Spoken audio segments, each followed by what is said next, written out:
शरद पवार 50 वर्षापेक्षा अधिक काळ महाराष्ट्राच्या राजकारणात रिलेव्हंट असणारे नाव. कालपर्यंत या माणसाला टाळून दुसऱ्या पक्षातील सुद्धा कुठलीही गोष्ट होत नाही असं बोललं जात होतं.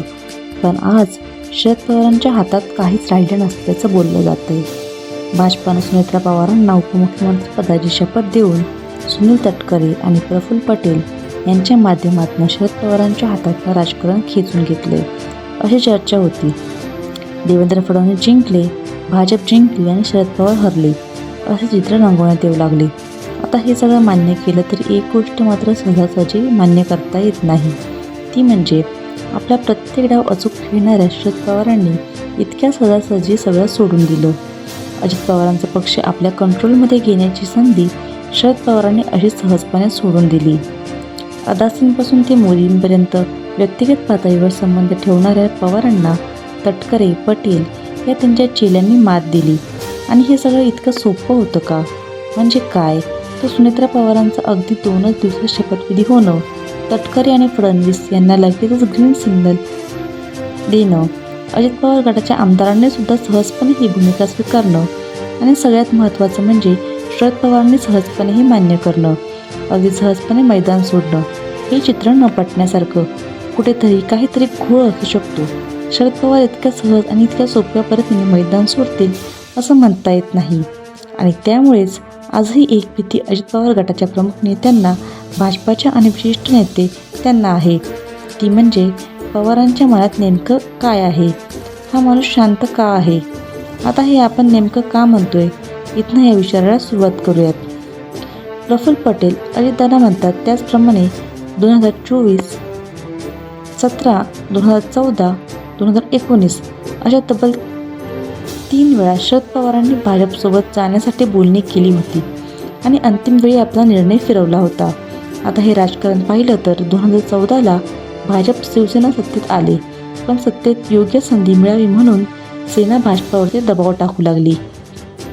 शिवसेना विरोधात बसली. एकनाथ शिंदे विरोधी पक्षनेते झाले.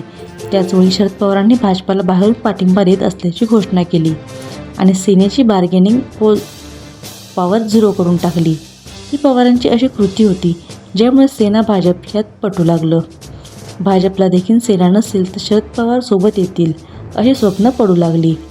अर्थात ही खेळी शरद पवारांनी खेळली आणि जिंकलीसुद्धा. त्यानंतर चर्चा झाल्या. आता 2017 शिवसेना आणि भाजप यांच्यातील फाटत चाललेलं होतं आणि मुंबई महानगरपालिकेच्या निमित्ताने ही युती तुटलेली होती. एकमेकांवर जोरदार आरोप प्रत्यारोप होत होते. तेव्हा राष्ट्रवादीने भाजपसोबत जाण्याची बोलणी केली. पवारांनी भाजपसमोर ठेवलेली पहिली अट म्हणजे सेनेला भाजपने सोडलं हे भाजपने केलं नाही. आणि ती चर्चा इथेच थांबली. कारण भाजपला शरद पवारांची एक भीती होती. ती म्हणजे शरद पवार आपल्या सेनेसोबत युती तोडायला सांगतील आणि पुन्हा आपल्याला दूर करून सेनेसोबत जातील. त्यानंतरची चर्चा 2019 महाविकास आघाडी म्हणून सेना, राष्ट्रवादी आणि काँग्रेस आकाराला आली. चर्चा बैठक यांची सत्र सुरू झाली. पण काँग्रेसचं मन वळवणं म्हणजे महत्त्वाचं होतं. काँग्रेसचे प्रादेशिक नेते मंत्रिपदासाठी दबाव टाकत होते. सेनेचं बार्गेनिंग वाढत होतं. दोन्ही पक्षांना कंट्रोल करणं महत्त्वाचं ठरत होतं. अशातच राज्यात राष्ट्रपती राजवट लागू झाली, जी केंद्राच्या हस्तक्षेपाशिवाय उठवली जाणार नव्हती. खरं तर राष्ट्रपती राजवट लागू यासाठी झाली होती की भाजपनं सेना किंवा काँग्रेसचा एक मोठा गट आपल्याकडे वळवून घेण्याची यंत्रणा लावली होती. अशावेळी शरद पवारांनीच अजितदादांकडे तिकडे पाठवलं. राष्ट्रपती राजवट उठवली गेली, शपथविधी झाला आणि लगेचच तो संसार फुलायच्या आधीच मोडला. या कृतीने 2 महत्त्वाच्या गोष्टी झाल्या. एक तर भाजप गाफील राहिलं आणि सेना, काँग्रेसचे नेते आपल्याकडे खेचून घ्यायचं ऑपरेशन त्यांनी सोडून दिलं. दुसरी म्हणजे शिवसेना आणि काँग्रेसने सुद्धा पवारांचे मोठे तडकाफडीने मान्य करून सत्ता स्थापन केली आणि या सत्तेत पडली भूमिका घेतली. अगदी गेल्या 10 वर्षातल्या पवारांच्या या सगळ्या खेळीत ज्यातनं फडणवीसांना पुन्हा मुख्यमंत्री होण्यापासून शरद पवारांनी रोखलं. अगदी अजित पवार भाजपसोबत गेले तेव्हासुद्धा इकडे उद्धव ठाकरेंची सहानुभूती आपल्याकडे खेचून घेण्यासाठी आणि दुसरीकडे सत्तेची मतं मिळवण्यासाठी पवारांनी ही फूट घडवून आणली असं बोललं गेलं. लोकसभेला महाविकास आघाडीचंच वातावरण होतं. पवारांचे 8 खासदार निवडून आले. विधानसभेला वातावरण फिरलं तरीसुद्धा अजित पवारांचे तब्बल 41 आमदार निवडून आले. 9 खासदार आणि 51 आमदार घेत दोघांकडे हा पक्ष महत्त्वाचा ठरला. फायदा शरद पवारांचाच. आता हा इतिहास एका बाजूला आणि आजचं चित्र एका बाजूला. पण हे चित्र जरा वेगळ्या पद्धतीने लिहिलं तर काहीतरी घोळ होताना दिसतो. म्हणजे नेमकं काय? तर पहिला मुद्दा सुनेत्रा पवारांचे नेतृत्व मान्य करणं, तडकाफडीत शपथविधी पार पाडणं. सुनील तटकरेंनी दिलेल्या मुलाखतीत हे असं म्हणतात की पवार गटातल्या नेत्यांनी अंत्यसंस्काराच्या पूर्वीच विलिनीकरणाची चर्चा सुरू केली.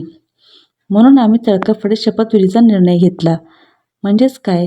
तर विलिनीकरणाची चर्चा शरद पवार गट नेत्यांकडून चालू झाल्यामुळे सुनेत्रा पवारांचा शपथविधी पार पडला. समजा आता या चर्चा पवार गटाकडून सुरू झाल्या नसत्या तर आजच्या तारखेला सुद्धा अजित पवारांची जागा राज्यात रिक्त असली असती. आमदार सैरभैर झाले असते. इतर नेत्यांनी या सहानुभूतीवर स्वार होण्यातच धाडस दाखवलं असतं. त्यामुळे पहिली कृती कोणती केली हे महत्त्वाचं ठरतं. शरद पवार गटाकडून विलिनीकरणाचे स्टेटमेंट करून पहिली कृती झाली आणि त्यातूनच तडकाफडीत अजित पवार गटात कोणतीही बैठक अंतर्गत वर्चस्वाची लढाई न होता सुनेत्रा पवारांच्या ताब्यात नेतृत्व देण्यात आलं. भाजपनं सुद्धा सुनेत्रा पवारांचं नाव तत्काळ मान्य केलं. आता हे झालं नसतं तर भिजत घोंगड राहिलं असतं. सहानुभूतीचा फॅक्टर 8 ते 10 दिवसातच वजा करण्यात विरोधी गटांना यश आलं असतं आणि त्यातूनच सुनेत्रा पवार नवख्या ठरतात. पार्थ पवारांवर आरोप आहेत. जय पवारांना अनुभव नाहीत. या कारणांमधनं पवार कुटुंबाच्या बाहेर नेतृत्व गेलं असतं. आता हे पाहिलं तर पवारांनी डावपेच आखले आणि असं वाटतं की पक्ष शरद पवारांच्या ताब्यानं गेला आहे असं चित्र सध्या आहे. देवेंद्र फडणवीस यांनी शरद पवारांना धोबीपछाड दिल्याची चर्चा आहे. कारण अजित पवारांचे नेतृत्व पोरकं झाल्यात पक्षात आणि अजित पवारांच्या उंचीचं नेतृत्व नाही आहे. हा गट देवेंद्र फडणवीसांच्या नेतृत्वाकडेच आशेने पाहिल. या राजकारणात एक मोठा गट फडणवीसाच्या हाती लागतो.